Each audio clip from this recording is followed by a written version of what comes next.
Madame, Monsieur, bonsoir. Encore de fortes chaleurs en ce 17 août 2050 avec un soleil de plomb à peine voilé. Alors, la presque bonne nouvelle, c'est que cette canicule touche à sa fin. Il va falloir tout de même attendre le passage de cette perturbation qui commence à arriver. Pourquoi? Bien tout simplement parce que l'air beaucoup plus frais est à l'arrière de la dite perturbation. Alors, il est vrai que demain matin, ce voile va s'épaissir. On va le retrouver déjà de l'Aquitaine jusqu'au nord. Vous aurez beaucoup de soleil encore sur les régions de l'Est, mais progressivement, ce voile va se décaler et à sa place, c'est un axe pluvio-orageux qui va s'installer, donc du sud-ouest en passant par le Massif central et jusqu'à la Belgique. Et puis sur la Bretagne, ce devrait être beaucoup plus calme avec quelques averses.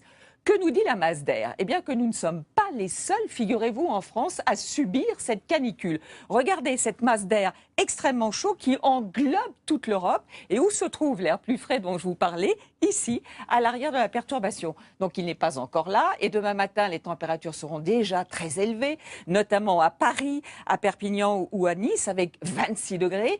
Et dans l'après-midi, on atteindra ou dépassera encore les 40 degrés, 41 à Agen, 41 à Strasbourg, 40 dans la capitale, 42 pour Lyon et jusqu'à 43 degrés prévus à Nîmes. Alors me direz-vous, tout ceci n'est que fiction pour 2050. Eh bien, ne croyez pas que ce bulletin soit sorti de mon imagination, puisqu'il a été formulé avec beaucoup de sérieux par Météo France. D'ailleurs, souvenez-vous, ces températures, c'est du déjà vu. La canicule de 2003 que nous avons eue en France, voici quelques températures relevées à l'époque, jusqu'à 42 degrés à Gourdon ou à Carpentras et même 44 degrés dans le Gard. Et ça, c'était un record absolu. Alors, que nous disent les scientifiques à propos du changement climatique? Qu'il est prévu jusqu'en 2050 que nous risquons d'avoir une canicule un été sur 4 en France.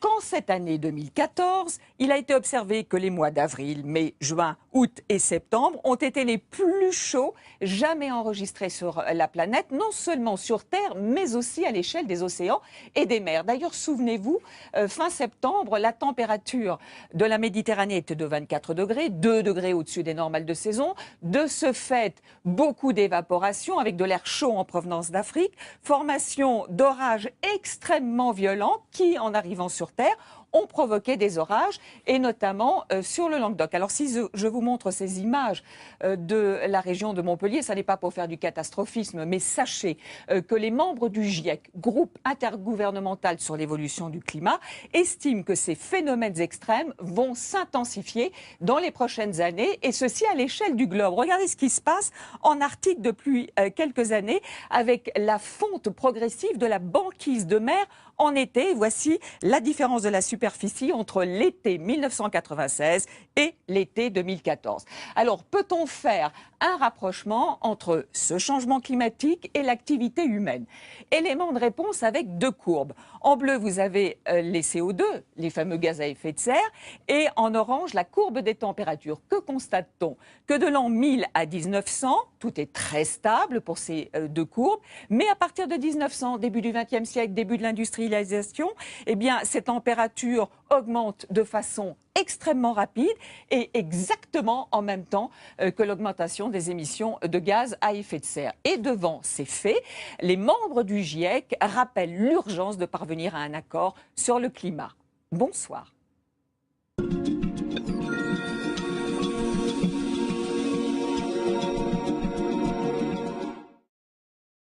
Well, now, that is a super sobering view of what could happen if we don't address climate change in a timely fashion. I am Cristiana Figueres, Executive Secretary of the United Nations Framework Convention on Climate Change. Fortunately, the vision of a future irreparably harmed by climate change does not have to come to be. We have the power and the responsibility to create a better future for ourselves and for those to come. But we need action at least at two levels. We need a new, robust global climate change agreement, and we need local policy that points us toward green growth and action by investors, industry, cities, and regions. Then we can arrive at a stable, climate-neutral future. I ask you to join me and the Climate Change Convention, to join WMO and the entire UN family, and join the many, many people worldwide working towards a climate-safe future.